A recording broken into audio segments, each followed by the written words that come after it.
la France fait peur aux États dans lesquels ils s'installent sous le prétexte de lutter contre le terrorisme pour installer les bases militaires pour sauvegarder leurs intérêts, qu'ils s'installent en Guinée, à l'est, à l'ouest, à toutes les frontières, de toutes les façons, elles n'ont qu'à venir. De la Guinée avec notamment l'ouverture d'une base militaire française à Kourémalé, c'est à la frontière avec le Mali. C'est une actualité qui fait couler encre et salive. Monsieur Traoré, y a-t-il matière à s'inquiéter? Il n'y a pas matière à s'inquiéter. Ah bon? Nous sommes en guerre et nous serons toujours en guerre. Ceux qui veulent recoloniser l'Afrique ne baisseront jamais, ne changeront jamais leur manière de faire. Hier encore, nous parlons du Nord Bénin, l'installation d'une base française. Et avant-hier, on parlait de l'installation d'une base au Nord Côte d'Ivoire. C'est pas étonnant qu'en Guinée, on place à côté de la frontière avec le Mali. La France veut nous faire peur. Elle a perdu déjà cette guerre. Le terrorisme, il faut déshabiller le terrorisme. Qui nous attaque? Il a été dit plusieurs fois. Ces terroristes-là, d'où viennent-ils? D'autant de moyens, autant d'argent, autant de moyens de communication en si peu de temps.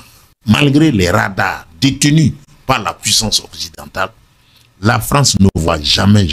Donc, la France fait peur aux États dans lesquels ils s'installent sous le prétexte de lutter contre le terrorisme pour installer les bases militaires pour sauvegarder leurs intérêts, qu'ils s'installent en Guinée, à l'est, à l'ouest, à toutes les frontières, de toutes les façons, elles n'ont qu'à venir.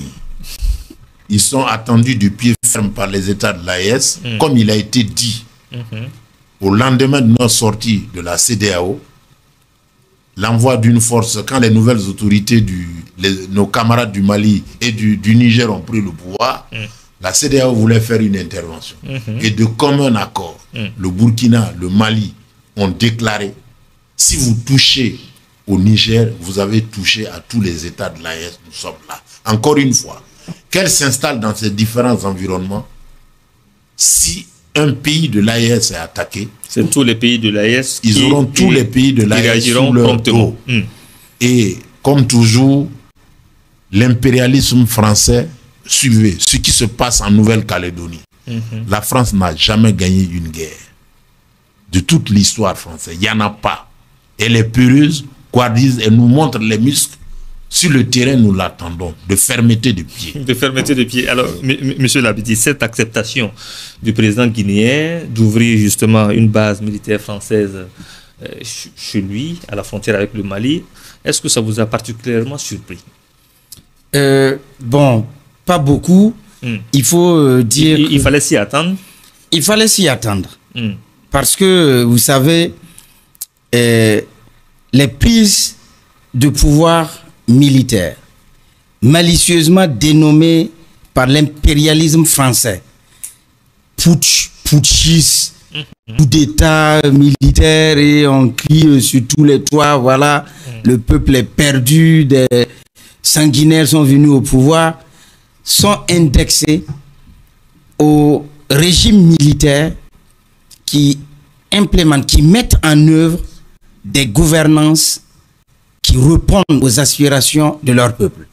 Ceux qui sont passés par les mêmes moyens, mais qui trahissent leur peuple, sont couardisement applaudis par ce même Occident, par cette même France impérialiste. On peut citer le Gabon, et le président voilà, gabonais, et le président, malheureusement, guinéen, Doumbouya. Ce président, par cette acceptation, fait honte à tous les peuples de l'AES et fait honte au peuple patriote guinéen qu'il trahit et surtout les Guinéens attendaient une révolution à travers donc l'avènement de... Les Guinéens même attendaient un rattachement de la Guinée à l'AES. Et depuis déjà que le président Doumbouya a dit qui n'étaient pas prêts pour sortir justement de la CEDEAO, on le voyait déjà venir. Tout à fait, on le voyait déjà venir. Et pour terminer mon propos, il est en train de remuer les os du président Sékou Touré, qui, s'il était vivant, on saurait où est-ce qu'il aurait placé ce jeune militaire-là. Donc, tout simplement, il faut tout simplement dire que c'est une trahison.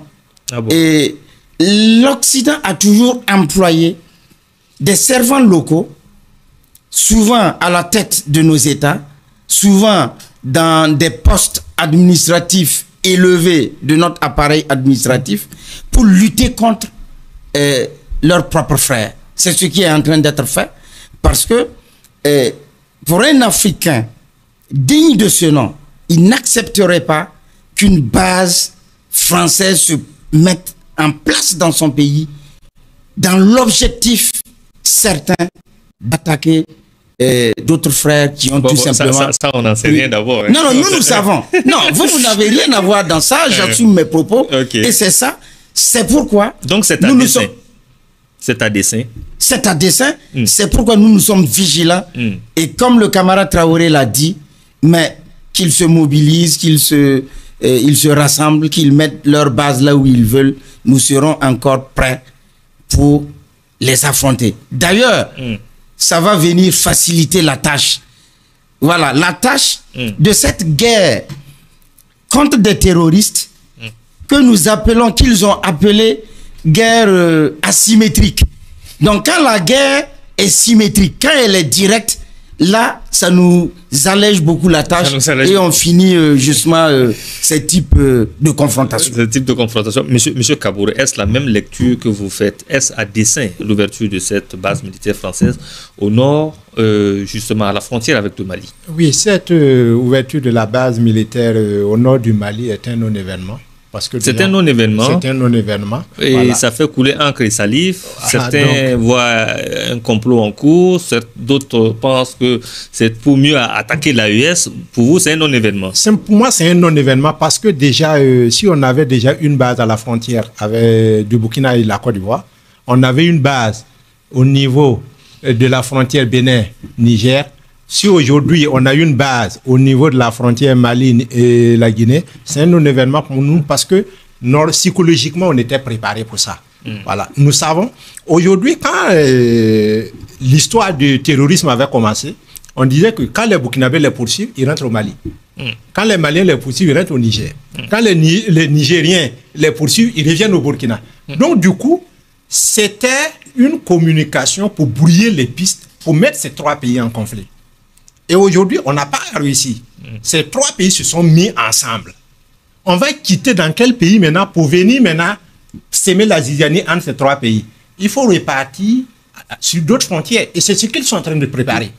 Donc pour nous, on est déjà prêts.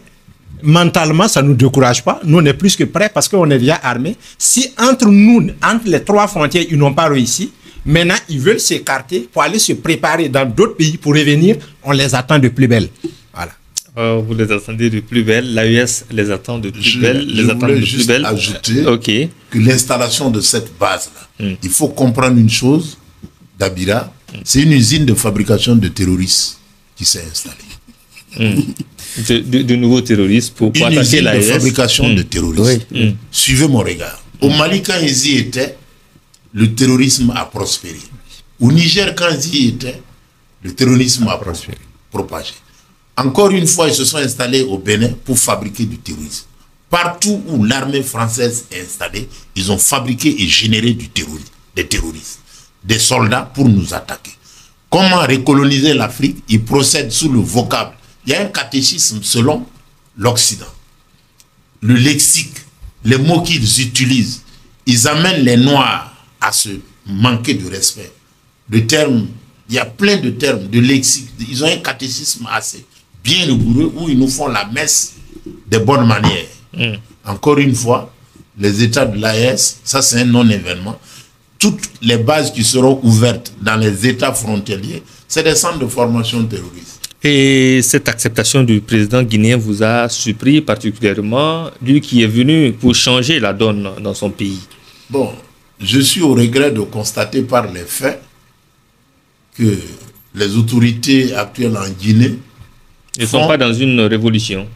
Pour savoir qu'un régime est avec le peuple, suivez le commentaire fait par les Français. Regardez le silence et la complicité, l'avenance que les Guinéens, les autorités guinéennes inspirent aux médias français. Point de dispute, le pays est bien géré, il reste la démocratie, ils vont la fabriquer collée pour que ça marche. Donc, les autorités guinéennes... Quand la France t'applaudit, tu fais son affaire, et quand tu fais son affaire, certainement, ça sera au détriment de son peuple. Les autorités guinéennes sont civilisées. Quand la France vous colle, ils sont civilisés, ils sont démocrates, ils sont respectueux des droits de l'homme et des conventions internationales. Ça, c'est le catéchisme occidental. Suivez mon regard, les autorités gabonaises, l'autorité gabonaise porte le costume militaire, mais il est bienvenu, il est bien reçu aux Champs-Élysées. C'est un yes man. On les aime comme ça, les militaires. Donc, encore une fois, ce qui nous est servi, c'est pas étonnant. Les autorités guinéennes révèlent à la face du monde qui ils sont réellement, et quels sont les intérêts qu'ils défendent. Suivez mon regard. Le discours qui a été prononcé par le président guinéen aux Nations Unies était vraiment d'à propos. On ne veut plus d'eux, on est capable de se prendre en charge. Et les faits sont têtus et, comment on appelle, les faits sont têtus et trapus. Ça se voit, les autorités guinéennes sont avec l'Occident. Très clairement. Il n'y a rien à démontrer. Les faits sont constants et accepter une base. Le camarade disait, le patriarche du panafricanisme, Sékou Touré, aujourd'hui, dans sa tombe, il est en train de tourner dans sa tombe, qui l'eût cru. Et pourtant. Mais de toutes les façons, le peuple guinéen n'a pas dit son dernier mot. Le peuple guinéen n'a pas dit son dernier mot. On attendra de voir ce que le peuple guinéen dira. Et alors... Merci d'avoir regardé la vidéo. Avant de nous quitter, n'hésitez pas à partager vos avis dans les commentaires. À bientôt pour de nouvelles vidéos.